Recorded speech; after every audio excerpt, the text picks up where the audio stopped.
jsem nemocnice, první patro, dětské oddělení, druhý patro, pohotovost, což je těhotné ženy. Ještě že nejsem těhotný.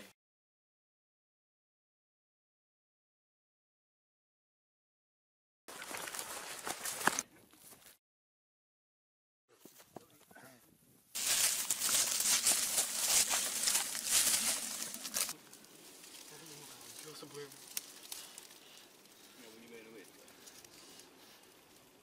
Kámo, kde je Michal, ty vole? Ty vole, my jsme to zapomněli. Musíme se vrátit. On to zvládne sám. Sedeme na něj. Jste jaký tam ten vrah, on to zvládne.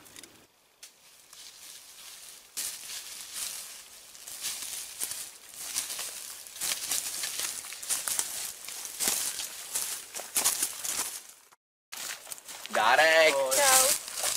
Co tady děláte? Tak vysvětlíme se, to musíme jít. No kámo, jakože jsme šli prostě jako cestou, chtěli, no máte si vysvětlit to vysvětlíš ty. No prostě jsme četli v novinách, že je opuštěný barák a tam jsou bezdomovci a my jsme je chtěli dělat prostě na schvál. Tak jsme tam přišli a hledali jsme je, tam nebyli tam. Tak jsme se na chvíli otočili a pak nás vyběhnul někdo a obráčil Michala. A to vám máme jako věřit, jo? To si jako myslíš, že jsme zvolený? Filipe, zahoj to, ty vole!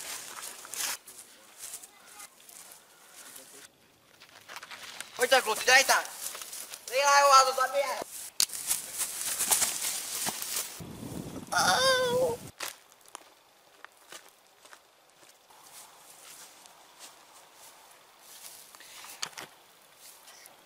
Tak kde máte Radek? Ale já za nima nejdu.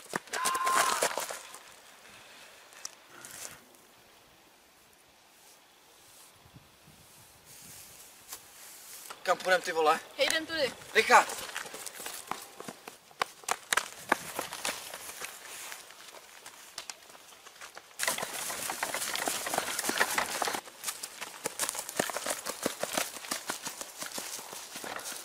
Rychle!